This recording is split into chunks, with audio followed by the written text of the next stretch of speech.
Hello viewers, போன video பார்த்தீங்களா? அதில் வாலி யார், அவர் எப்படிப்பட்ட பலசாலி அப்படிங்கிறதெல்லாம் சொன்னேன், கேட்டிங்களா எல்லோரும்? இப்போ வந்து ராமர் கிட்ட சுக்ரீவர் கேட்குறாரு, வாலி வந்து எவ்வளோ பெரிய பலசாலி, அவர் என்ன பண்ணுவார், ஒரு அம்பு விடும் பொழுது அந்த அம்பு ஃபுல்லாகவே ஒரு மரத்தை தொலைச்சி வெளியில் வரும். பாதியோடு இல்லை, ஃபுல்லாகவே வெளியில் வரும். அந்த மாதிரி விடக்கூடிய ஒரு சக்தி வாய்ந்த ஒரு மனுஷர் அவர். அவரை போய் எப்படி நீங்கள் வந்து அப்புறம் அவர்கிட்ட நீங்கள் போனீங்கன்னா உங்ககிட்ட இருக்கிற பாதி பலம் அவர்கிட்ட போயிடும். அந்த மாதிரி இருக்கும் பொழுது நீங்கள் எப்படி அவரை ஜெயிக்க முடியும்? எனக்கு உங்களை பார்த்தா சாதாரண மனுஷராக இருக்கீங்க, அவ்வளோ பலம் இருக்குமாங்கிறது எனக்கு சந்தேகமாக இருக்குது அப்படின்னு சொல்கிறாரு. உடனே ராமர் என்ன சொல்கிறார், உன்னோட சந்தேகத்தை நான் போக்குறேன் வா அப்படின்னு சொல்லிட்டு அவர் என்ன பண்ணுறாரு, ஒரு அம்பு விடுறாரு. அந்த அம்பு விடும் பொழுது அந்த ஒரு அம்பு என்ன பண்ணுது, ஒரு மரம் வழியாக போய் அடுத்த மரம் அப்படி 7 மரத்தை தாண்டி வெளியில் வருது. வாலி ஒரு மரத்தை தான் ஃபுல்லாக அம்பால் தொலைக்கிறாரு. ஆனால் இவர் விட்ட ஒரே அம்பு ஒரே நேரத்தில் 7 மரத்தையும் தொலைச்சிட்டு 7வது மரம் வழியாக வெளியில் வருது. அதை பார்த்த உடனே சுக்ரீவனுக்கு நல்ல தைரியம் வந்துடுது, இவரால் அந்த வாலியை வதம் பண்ண முடியும் அப்படின்ட்டு. அதுக்கப்புறம் இன்னொரு இன்சிடென்ட்டு சொல்கிறார் அவர் இப்படி போகும்பொழுது அங்கே துந்துபி முதல்ல இவரால் கொலை வாலியால் வதம் செய்யப்பட்டார் இல்லையா, அவரோட போனெல்லாம் அங்கே இருக்குது. அந்த போனெல்லாம் பயங்கர வெயிட், அதை தூக்கவே முடியாது. அந்த போனை ராமர் தன்னோட காலில் இருக்கக்கூடிய பெருவிரலால் கட்ட விரலால் இப்படி நகர்த்துறாரு பாருங்க. அது நகர்த்தும் போது அது ரொம்ப தூரம் தள்ளி போய் விழுது. அது எங்கே விழுந்திருக்குன்னு யாராலையும் கண்டுபிடிக்க முடியல, அவ்வளோ தூரம் அது போயிருக்கு. ஸோ இதெல்லாம் பார்த்த உடனே சுக்ரீவனுக்கு ஒரு நம்பிக்கை வந்துடுது, கண்டிப்பாக இவர் வந்து வாலியை வதம் பண்ணிடுவார் அப்படின்னு சொல்லிட்டு. சரி சொல்லிட்டு ராமர் என்ன சொல்கிறாரு, நீ போய் உங்கள் அண்ணா வாலியை சண்டைக்கு கூப்பிடு, நாங்கள் இங்கே இருக்கோம், நீங்கள் 2 பேரும் சண்டை போடுங்க, நான் அவனை வதம் பண்ணிடுறேன் அப்படின்னு சொல்கிறாரு. சரின்னு சொல்லிட்டு வாலியை கூப்பிட்றதுக்காக சுக்ரீவன் போகிறாரு. சுக்ரீவன் வந்து என்னோட சண்டை போட வா வாலி, அண்ணாவே நீ என்னோட சண்டை போட வா அப்படின்னு சொல்லிட்டு கத்துறாரு.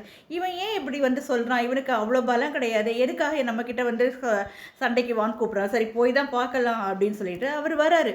அங்கே வந்து 2 பேரும் சண்டை போடுறாங்க. எங்கே ராமர் இருக்கார், இப்போ ஒரு பின்னாடி ஒரு மரத்துக்கு பின்னாடி இருக்கார், இவங்க 2 பேரும் அங்கே சண்டை போடுறாங்க. அப்போ சண்டை போடும்பொழுது 2 பேரும் ஒரே மாதிரி இருக்காங்க. அதனால என்ன ஆகுது, ராமரால் கண்டுபிடிக்க முடியல யார் வாலி யார் சுக்ரீவன் சொல்லிட்டு. அதனால அவரை ஒன்றும் பண்ண முடியாமல் அங்கே நிற்கும் பொழுது வாலி வந்து என்ன பண்ணுறாரு, சுக்ரீவனை நல்லா அடித்து போட்டுட்டு அவனை எழுந்திருக்க முடியாதபடி செஞ்சுட்டு தன்னோட அரண்மனைக்கு போயிடுறாரு. அப்போ சுக்ரீவன் கேட்குறாரு, என்ன நீங்கள் வாலியை வதம் பண்ணுறேன்னு சொல்லிட்டு ஒன்றும் பண்ணாமல் இருக்கீங்க அப்படின்னு சொல்கிறார். அப்போ தான் அவர் சொல்கிறார், ராமர் நீங்கள் 2 பேரும் உருவ ஒற்றுமை ஒரே மாதிரி இருக்குது, இதில் யார் வாலி யார் சுக்ரீவன்கிறது என்னால் கண்டுபிடிக்க முடியல, அதனால தான் என்னால் ஒன்றும் பண்ண முடியல.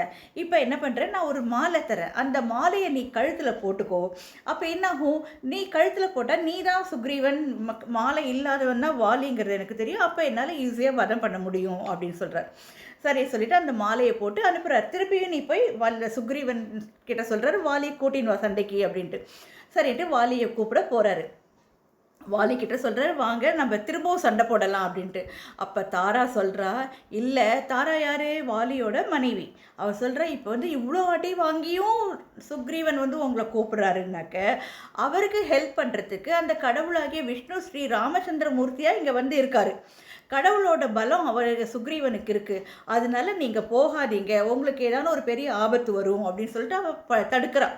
அந்த தடுப்பெல்லாம் கேட்காம அவர் என்ன பண்ணுறாரு, இல்லை நான் போய் தான் ஆவேன்னு சொல்லிட்டு அவர் சண்டைக்கு போகிறாரு. 2 பேரும் சண்டை போடுறாங்க. 2 பேரும் சண்டை போடும் பொழுது வாலியை என்ன பண்ணுறாரு, மரத்துக்கு பின்னாடி நின்றுட்டு ராமர் தன்னோட வில் அம்பை வச்சு ஒரு அம்பு விடுறாரு. அந்த அம்பு விடும் பொழுது அது நேராக வாலியை கொன்னுடுறது. அந்த கொல்லும் பொழுது அந்த உயிர் போகிற நேரத்தில் ராமர் அந்த மரத்து பின்னாடியிலேருந்து வந்து வராரு. இப்போ சொல்கிறாரு, அந்த அம்பை எடுத்து பார்க்குறாரு, அந்த அம்பில் வந்து ஸ்ரீராம் சொல்லி எழுதியிருக்கு.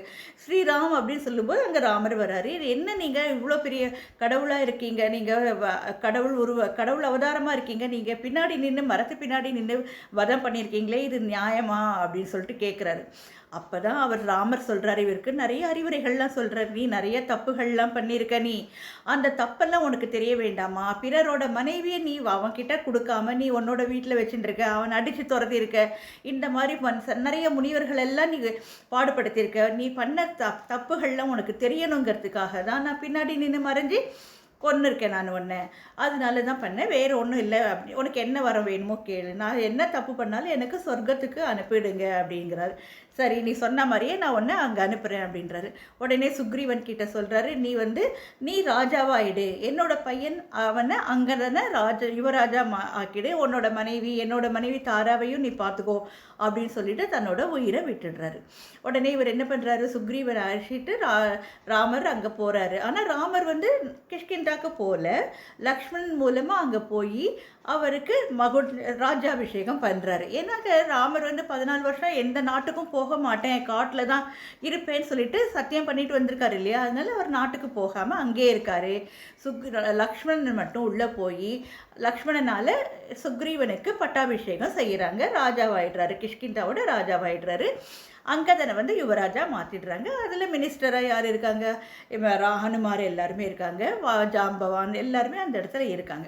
சரி இவங்களில் இது முடிவெடுக்கிறாங்க, சீதையை எப்படி போய் எங்கே போய் யார் எப்படி தேடணும் அப்படின்னு சொல்லி யோசிச்சுட்டு இருக்கும் பொழுது அப்போ சுக்ரீவன் சொல்கிறான், இது கரெக்டு, நம்ம நினைக்கிறதெல்லாம் கரெக்டு, ஆனால் இப்போ வந்து மழை காலத்தில் நம்மளால் வெளியில் எங்கேயும் போக முடியாது, எங்கேயும் தேட முடியாது, எல்லா இடத்துலையும் மழை இருக்கிறதுனால இந்த மழை காலம் போகட்டும், அதுக்கப்புறமா நம்ம சீதாவை தேடலாம், கண்டிப்பாக இந்த மழை காலம் முடிஞ்ச உடனே நம்ம சீதையை தேடலாம் அப்படின்னு சொல்லிட்டு இவர்கிட்ட ராமர்கிட்ட சொல்கிறார். ராமரும் சரி கரெக்டாக அதே போலயே செய்யலாம் அப்படின்னு சொல்கிறாரு.